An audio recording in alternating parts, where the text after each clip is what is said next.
No, I'm the one who's meant to be sat here explaining it to you, and if I can't explain it, I've got three of you asking questions, I'm definitely doing the bad job of explaining it. I clearly need to do a better, drawn-out articulation to the committee of it, because I'm not managing it well enough now live, am I? I do feel that we're moving on with an awful lot of questions unanswered. I know this looks like a bit of a long watch for the first 7 minutes or so, but it's very important for the second half of this Environmental, Food and Rural Affairs Committee meeting on reforming the water sector, where the witness was Liv Garfield, Chief Executive Officer for Severn Trent Water, where the chair, Alistair Carmichael, asked this question and then it just turned into a bit of a snowball effect. I mean, this is how it works, isn't it? You have the IOU. Draycote pay interest on that, so the IOU actually becomes more valuable every year. As the value of that IOU that goes up, so does the paper value of Trimpley. And essentially this means that Severn Trent Water's investment rises every year too. And now the Trimpley investment is valued at £1.68 billion in the regulated water companies accounts of 2023 to 24. Who else in the industry is doing this? I don't know other people's accounts. That'd be wrong of me to sit in front of a select committee and comment on other people's accounts. But in answer to your question... I mean, you're part of the industry leadership. You're part of the water council. Yeah, but lots of companies... There's only a handful of companies that are listed. Lots of companies don't report accounts at the same level, in the same detail, which I'm sure you've raised as part of this process. So in answer to the point, though, I think, is it creating surplus value that is being used in some way? Not at all. It's part of the total group money, and that's what it is. So it's an open group aspect that is laid out there. It's like a savings account. Taking all that at face value, you're a water company. Why on earth do you need this sort of corporate structure and governance? Is this not symptomatic of a wider problem within your industry? So the reason we need it, as we said, was to avoid, the hundreds of millions of pounds from ODIs causing volatility and other aspects like that. So we created it as customer protection. That's why it was created, is customer protection, because we have off-balance sheet items that need to be sorted. So it's created to protect. In terms of, so that's why we needed it, was we took a view that it was a good thing to do to protect that risk of volatility. It was cautious, it turns out, because we've not had to use it. So at no stage since it was created has it actually had to be drawn down or used. Instead, we've been able to manage on an every year basis. But I guess it was done as a protection. In terms of wider, I think from a Severn Trent historic perspective, I mean, we are listed and have been the entire time. Everything is openly available to see. We have, again, across sectors, had really strong feedback from independent organisations that judge our transparency as a listed organisation versus all other FTSE 100 listed organisations, and not be found to be wanting, in actual fact, found to be praised. So I don't think it is fair to say that we're not transparent. We did it in any manner. And BBC's suggestion was that this was to justify greater dividends to shareholders. And again, not true at all. And one of the big things that we're still very grumpy about is that, that implication, accusation. It has never been used to fund a dividend, number one. Number two, if you look at the dividends that Severn Trent has paid, it's paid in line with the regulatory process, but actually cross-compare it to the other sectors that have been privatised at the same time. If you cross-compare Severn Trent to, say, the energy companies or the telecoms companies that were all privatised at the same time, we've paid lower dividends over the last 10 years, the last 15 years, the last 25 years than any of those other sectors as well. I mean, this is a serious allegation. So what are you doing to protect your reputation? So we're still in conversation with the BBC about the options around challenge around it, and we're kind of weighing up the debate of, do we press forward with a legal challenge, and is that a good spend of customers' money? And I guess it's a hovered fine line. On the one hand, we could say, actually, I think we've made our point, and this is actually really helpful. Maybe this allows me to make the point clearer and we draw a line under it, because actually we didn't have a chance to maybe draw a line under it. Maybe this does that. Or is it a good spend of customers' money to keep going and to protect our reputation? And that's exactly where the board is debating at the moment, is how much it's worth keeping going with that debate. Josh, are you wanting to pursue questions on this at the moment? Is that... Thank you, Chair. So thank you for coming this morning, Liv. I represent Cannock Chase in Staffordshire, so along with Julia, I am both a representative in your area and a customer, of course. I think we wanted to pick up questions around this because I expect you want to be as open with your customers as you possibly can. And I think you have kind of answered questions around why Trimpley was created. But what concerned me a bit more is that we can see around about the time this was going on, Severn Trent were paying out more in dividends than you'd made in profit during the sort of a few years after 2017. So does that give the impression that cash is being drained out the business if you're paying out more than you've actually made in profit? So if you look over, so I don't know which particular date, but if you look over a 5, 10, 15-year journey, then we've not paid out more in dividends than we've made in profit. So there might be an individual year, but there is not over a AMPS of 5 years. You invest different amounts in 5 years, so you can end up with a particular year where the capital programme is larger, and that means the profit is slightly lower. And we do try to front-end capital investment, so you can see that come through. But over every 5-year period, we've not paid out more in dividends than we have in profit. So we're definitely not draining the company. If you look at 2 data points, so the share price is about £25 and we pay out about £1 in dividend, to give you a perspective. If you look at the percentage, that's about 4%. And if you cross-compare that to money something a customer would get in the bank, it's about the same. And don't forget that what's unique about Severn Trent, which is good news for yourself and Julia, is only half of your customers, I bet, Bill anyway, but I guess 50% good and 100% good, is that our investors actually put cash into the business quite considerably in the last few years in advance of regulatory settlements. So we did 2 equity raises to fund investment in the last period of time, 250 million about 4 years ago and £1 billion last year, and that's allowed us to front-end investment. So I think, we're conscious of the public debate on dividends, and as such, we've been really cautious for the entire listed time. Now, I can't take praise for that before my time, but certainly for the last 10 years, we've been very conscious of only paying dividends that are right and are fair. And don't forget, they're not nameless external international corporations, typically in Severn Trent's world. They're people like West Midlands Retired Police Force, big owner of the Severn Trent shares, or North Yorkshire Police Force as well. It's actually a lot of customers, original customers of privatisation that have never sold down their shares. And with the cost of living increasing, they do need that dividend payment, which is why we've continued to pay the dividends over those years. Would it, if cost of living is an issue though, would it not be preferable to keep bills down? I mean, alongside all other water companies, you've asked for enormous increases in customers' bills. So if giving out dividends to customers to help them with the cost of living is part of the consideration, why don't you just lower bills? So both of those have got to be the answer. Nobody should fear a Severn Trent bill arriving on their doormat. And I've consistently said that for the last few years.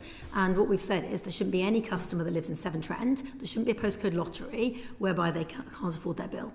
So we're actually going to be helping 1 in 6 households with financial support over the course of the next 5 years. So that's kind of like half of this room, if you think about it that way. One in 2 of us, I guess, here, this part of the room will be funded to help with their bill. And we don't just give a little bit of support, we actually support up to 70% off the bill. And if you have any customers, like yourself or Julia, that need that support, then we want to find them. We're going to effectively a massive variety of different places, food banks, community halls, MP open offices, to try and find any customer. We also are quite proud of the fact that we have the second lowest bill in the land, as you'll know, and that's because over a long period of time, we've not allowed ourselves to run up costs that are unnecessary. We've kept ourselves very tight on that basis. So I think we are conscious that bills are going up, and we've personally communicated to every customer twice now about that to make sure they can at least help with the planning. So we wrote to every customer just before Christmas as soon as the price fee was settled, and we wrote to every customer again last week. Again, I know it's something that not everyone in the sector has done, but we are conscious it's our responsibility to manage this increase. 81% of customers supported the investment programme, so we have got overwhelming support. That's much higher than the sector average, actually, for the investment plan to be supported, but there still will be some customers that are struggling, and we need to help all of those. Can I just pick up on that? Because I was really interested in your previous answer, how you explained the Trimpley savings account was a rainy day account to avoid the volatility of bill increases. And yet the increase that you're describing, the 47% increase, is the highest increase of any water company in the UK. So why didn't you use your rainy day saver for the purpose it was intended, to reduce that volatility that we are now subjected to? So spot on, and we have actually done part of that. So what we've done is we've done two things in the last couple of years to try and get ahead of the curve. So we've been conscious, we've known for some time that it looked like investment was going to be desired by customers with the 81%, desired by all of the regulators, DWI, the Environment Agency and Ofwat, and we were conscious that we felt it'd be wrong if we suddenly asked customers straight away to do a scale increase without effectively putting our hands as a company into the pocket and pre-funding a chunk of that. And we've pre-funded two parts, so scale numbers. We pre-funded the Green Recovery Programme, which was £650 million worth of investment over the last 3 years. We funded that for the last 3 years, and then we'll only just begin to get the money paid back over 25 years, starting in April now. So we've carried the cost of that £650 for the last 3 years. And we've also pre-funded £450 million early transition spend over the last 18 months. Again, at risk, not sure if the regulator would have approved the plans, but confident that they would if they were high quality, and we've pre-funded that. Sorry, just to push back, but I can't square off the two different things you're saying. Over here you've got 1.6 billion in a bank account that's labelled rainy day for exactly this purpose. And over here you're saying you're borrowing at risk 600 plus 450 that you'll pay back over 25 years. Why not use the money that you say it's intended? Not borrowing, I'm saying we've pre-funded. From your pot, from your 1.6 Trimpley pot? It doesn't. So what do you mean pre-funded? Effectively, a few years ago, about 3.5 years ago, the regulator wrote out to all companies in the sector and said that they were interested in whether anyone had any investments that they were comfortable to undertake, whereby effectively you would submit cases to say, is this a good thing? So, for example, bathing rivers or the Mansfield scheme that we've invested in, which helps manage surface drainage for Mansfield. So a series of different schemes. But the deal around it is that you would have to fund the cost of that investment for those few years, and then at a certain point in time, you would then begin to add it onto the bill. But for those 3 years, the company would need to fund that as a pre-commitment. We were the company in the sector that stepped into that. We actually did about 75% of all of the sector's offering was our own suggestions, and we have pre-funded that £600 million for the last few years. Did you fund it from the Trimpley account? No. Because you're telling us that's what it was for. No, not quite. So that's what I tried to describe, and if I managed to convey that, let me try and be clearer. So what I tried to describe is two different points. So one is that we have our structures as a group structure in place, and that I think the question mark was it transparent? Yes, it is transparent. And was it done for any reason such as dividend payments? No, it wasn't done, and it isn't set up to do that.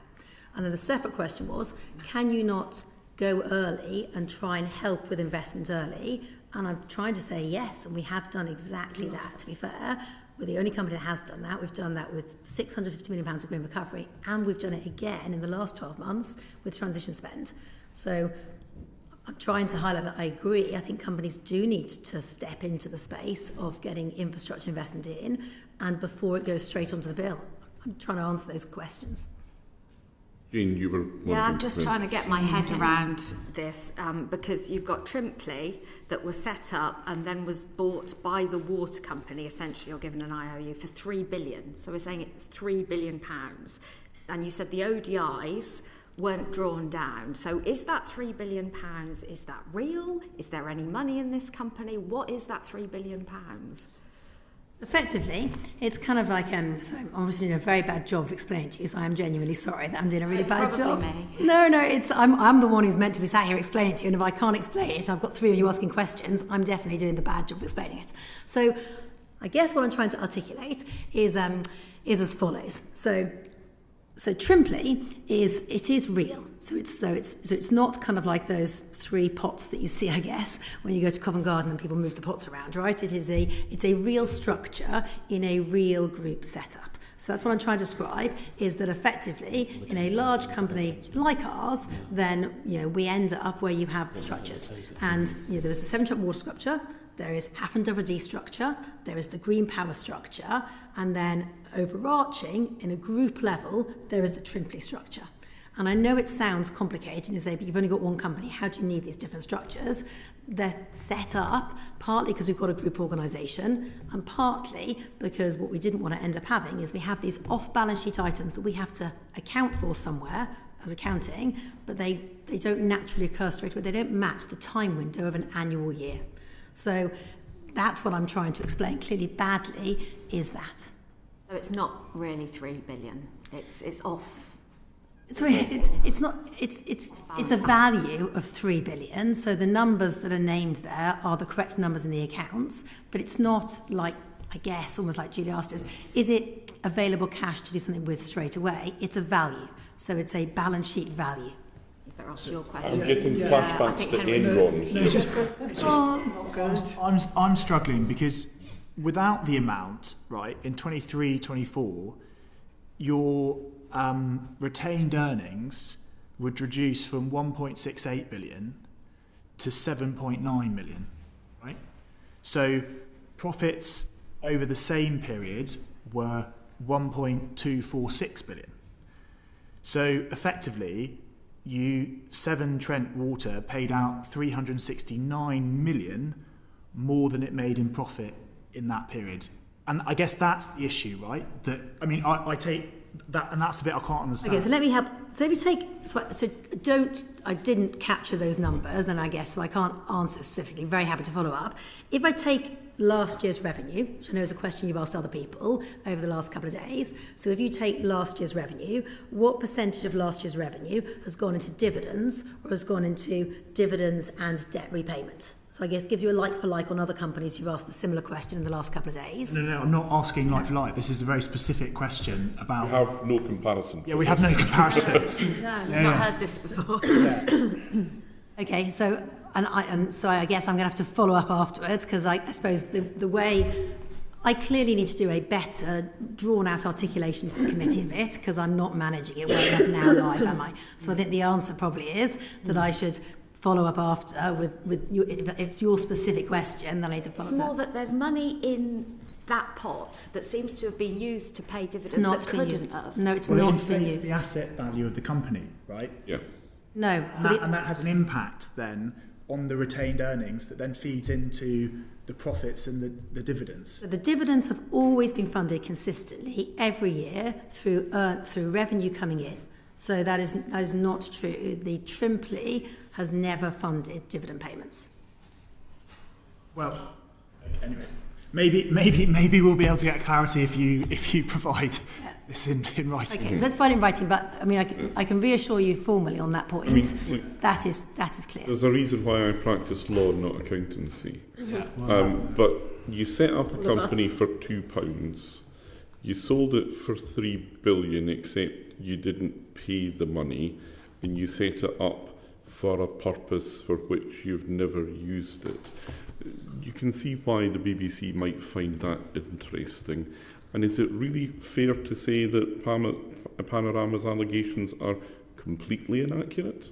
Yeah, because I think the inaccurate element, which I think you're completely inaccurate. So the inaccurate element is the inference that I take from it. So it's my assessment, I guess. So the inference I take from it is twofold. One is that we've used it for dividends, which we haven't. We've paid dividends every year out of the money we've earned. That's the inference that I think you're taking from it as well. That's inaccurate. And the second thing is that it is in some way not transparent or a trick. And that is also not true. It is part of a group structure. It's clearly reported in the annual report. It's clearly been shared with the regulator, and it's clearly been evidenced every single year since it was set up. I mean, I think this comes back to the dangers of off-balance sheet accounting, candidly, and we've seen the difficulties caused to that over the years. I don't know that we can really take this any further today, but I do feel that we're moving on with an awful lot of questions unanswered. Confused? You're not the only one. If the rest of them were totally confused, I've no chance then. Now, for all I know, Liv Garfield was talking perfect sense, and someone in the chat will hopefully be able to say, DB, she's making perfect sense, and this is how it works at Severn Trent Water. It goes like this, da-da-da-da-da-da-da, and not a problem. Well, if you do, let me know down below. But what do you guys think? Did Liv Garfield make perfect sense to you? Let me know down below. And if you enjoy everything, House of Commons and Select Committee meetings, give us a like and subscribe. And sorry for the length of this video, but I do hope you understand why. And just take care, my friends.